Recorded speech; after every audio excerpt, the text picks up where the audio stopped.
Hello Chetan గారు. Hello madam. ఈ రోజుల్లో ఎవరిని అడిగినా కూడా చక్కగా చాలా సగౌరవంగా చెప్పుకునే మాట ఏంటంటే, నేను 50 ఏళ్ళు, 60 ఏళ్ళు సాధించలేనిది 20 ఏళ్ళలోనే సాధించాను అని. అవే మోకాళ్ళ నొప్పులు. వెరీ కామన్ అయిపోయిందండి మోకాళ్ళ నొప్పులు.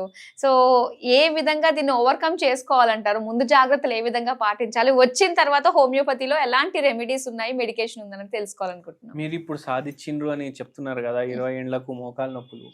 మీరు ఒకసారి గుర్తు తెచ్చుకోండి, మీరు చాలా చిన్నగా ఉన్నారు, లేకపోతే మీకు ఒక 8 ఇయర్స్ 9 ఇయర్స్ ఉన్నప్పుడు మీ చెల్లెలు తమ్ముళ్ళు ఉంటారు కదా, వాళ్ళకు 2-3 ఏండ్లు ఉంటాయి కదా, వాళ్లకు ఇట్లా 1 ఇయర్ 1.5 ఇయర్ రాగానే అందరూ టాయ్లు అవి ఇవి తెచ్చి ఇస్తుండే కదా.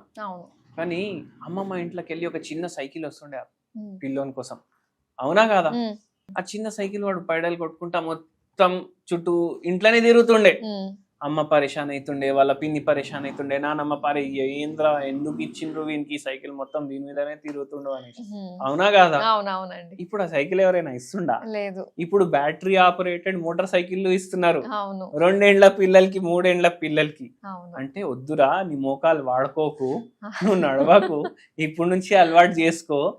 ఏమైతుందంటే 15 ఏండ్లకి 20 ఏండ్లకు నీకు కూడా మాలాగా మోకాలు నొప్పులు వస్తాయి, అవునా కాదా? అంటే గిఫ్ట్ మీరు కార్ ఇస్తలేరు, మోటార్ సైకిల్ ఇస్తలేరు, మీరు మోకాలు నొప్పి గిఫ్ట్ ఇస్తున్నారు. అబ్బా, ఎమోషనల్ గా కొట్టారు మాకు ఇక్కడ. నిజమే మేడం, అది నిజమేనండి. అవును, ఇంతకు అట్లాంటి కార్లు కూడా దొరుకుతుంటే దానికి కూడా పెడల్స్ ఉంటుండే. అవును, ఇప్పుడు అట్లా లేదు. ఇప్పుడు సైకిల్ ఉన్న దాని అది బ్యాటరీ ఆపరేటెడ్ దొరుకుతుంది, అది కూడా 3-4 గంటల పిల్లలకి. అవును, వాళ్ళకు ఫిజికల్ యాక్టివిటీ ఉందా? లేదు.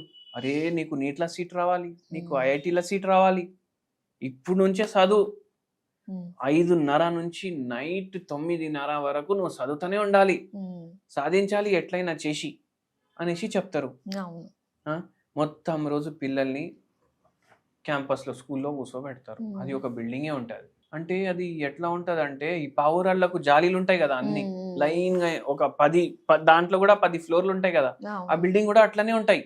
పావురాళ్ళు బంధు పిల్లలు ఉంటారు దాంట్లో. మళ్ళా దాంట్లో ఏసీ ఉంటది, ఏసీలా మళ్ళా పిల్లలు కోట్ వేసుకొని స్కూల్కి పోతున్నారు ఇప్పుడు. అంటే కోట్ ఏ ప్రాంతాల్లో వేస్తారు? చల్లగున్న ప్రాంతాల్లో వేస్తారు.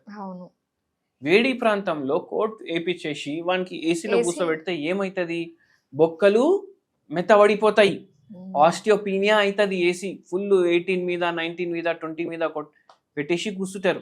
ఇది పిల్లల కోసమే కాదు, ముసలోళ్ళ కోసం, మిడ్ ఏజ్ వాళ్ళకు కోసం కూడా ఆస్టియోపీనియా డెవలప్ అయ్యే ఛాన్స్ ఎక్కువ ఉంటుంది. మొత్తం రోజు వానికి ఎండలో ఓతనే లేడు వాడు, విటమిన్ డి తగ్గిపోతుంది కదా, ఆస్టియోపీనియా అవుతుంది, ఆస్టియోపోరోసిస్ అవుతాయి, ఆస్టియోఫైట్స్ ఫామ్ అవుతాయి, ఆస్టియోఆర్థరైటిస్ అవుతుంది. అందుకే ఆ యంగ్ ఏజ్ వాళ్ళకి కాదు, ముసలోళ్ళకి కూడా చాలా తొందరగా. అంటే వాడు ముసలోడు ఏస్తోడు కాడు, బాడీతోటి ముసలోడు అయిపోతాడు వాడు. ఏసీ ఏం అవసరం మీకు చెప్పండి? చలికాలంలో బయట టెంపరేచర్ 21 ఉంటుంది, ఇంట్లో మనం 22 పెట్టుకొని కూర్చుంటాం, అవునా కదా?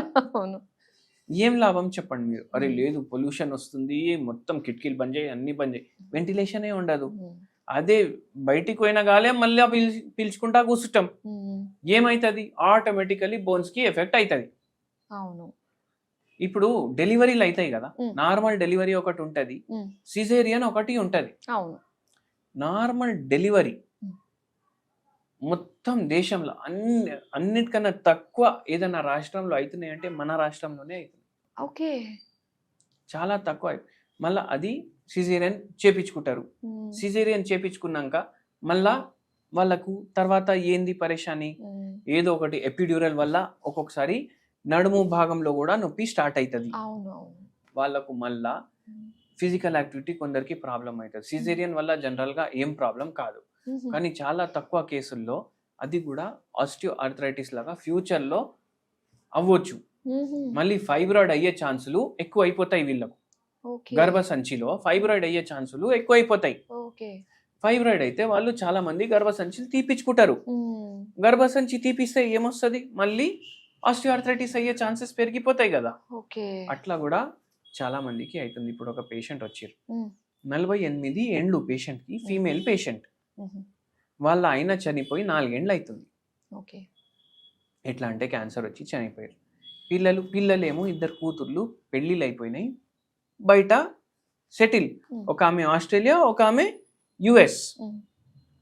ఇప్పుడు నేను ఒంటరిగా ఉంటున్నా, నలుగురు పని చేసేవాళ్ళు మా ఇంట్లో, నలుగురు పని చేసేవాళ్ళు మా ఇంట్లో, కానీ ఎవరు మాట్లాడుకోవడానికి లేరు. నేను ఎప్పుడు నా జీవితంలో ఎంచుకోలేదు నేను వేరే వాని మీద ఆధారపడతా అనేసి, మోకాలు ఇట్లా పోయినాయి అనేసి. స్ట్రెస్ ఏముండే, వాళ్ళ ఆయనకు అట్లా ప్రాబ్లం అయింది, ఆయన చనిపోయిన తర్వాత ఈమెకి ప్రాబ్లంలు స్టార్ట్ అయినాయి. ఓకే.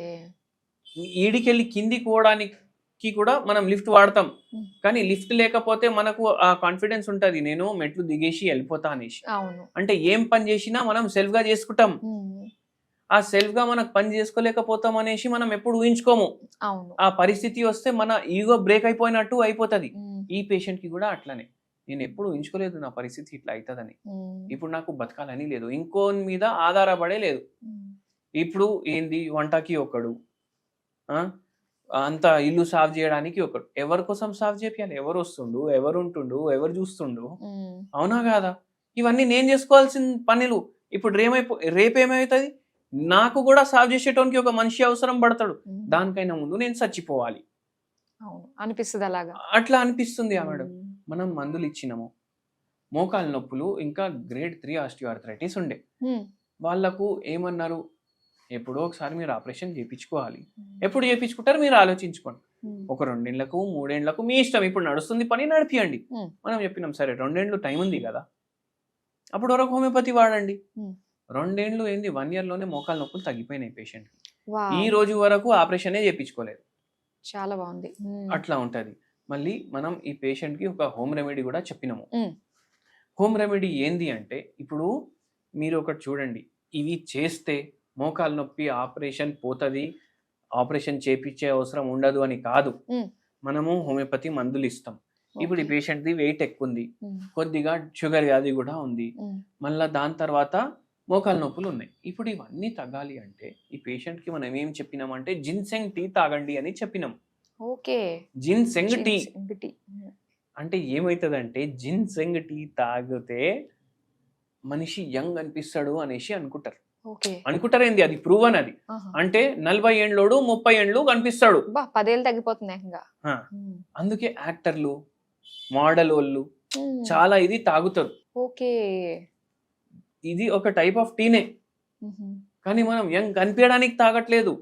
మన బాడీలో యంగ్ ఎప్పుడు కనిపిస్తాడు మనిషి, ఎప్పుడైతే యాంటీ ఆక్సిడెంట్లు ఎక్కువ ఉంటాయి బాడీలో, ఇన్ఫ్లమేషన్ ఉండదు బాడీలో, ఇవన్నీ ఉండకపోతే మనిషి యంగ్ కనిపిస్తాడు. అబ్బా ఏమైనా మెయింటైన్ చేసుకున్నారా అనేసి చెప్తారు కొందరిని చూసి. అరే ఏంది మీరు ఇంత ఏజ్ ఉండి కూడా ఇంత యంగ్ కనిపిస్తున్నారు అని. ఎందుకంటే ఆ మనిషికి ఆల్కహాల్ అలవాటు ఉండదు, స్మోకింగ్ అలవాటు ఉండదు, పాన్ గుట్కాలు తినే అలవాటు ఉండదు, రోడ్ల మీద ఉమ్మే అలవాటు ఉండదు, అవునా కాదా? అయితే ఏమైతుంది, ఇవన్నీ ఏంది ఆక్సిడెంట్లు, ఇవి బాడీలో పోతాయి, మనిషిని ఇట్లా ఓల్డ్ లుక్ తీసుకొస్తాయి. అదే మనం యాంటీ ఆక్సిడెంట్లు పెంచుకుంటే అట్లాంటి ఒక దాంట్లో జిన్సెంగ్ మోకాలు నొప్పులు కూడా కొద్దిగా కంట్రోల్ చేయడానికి హెల్ప్ చేస్తుంది.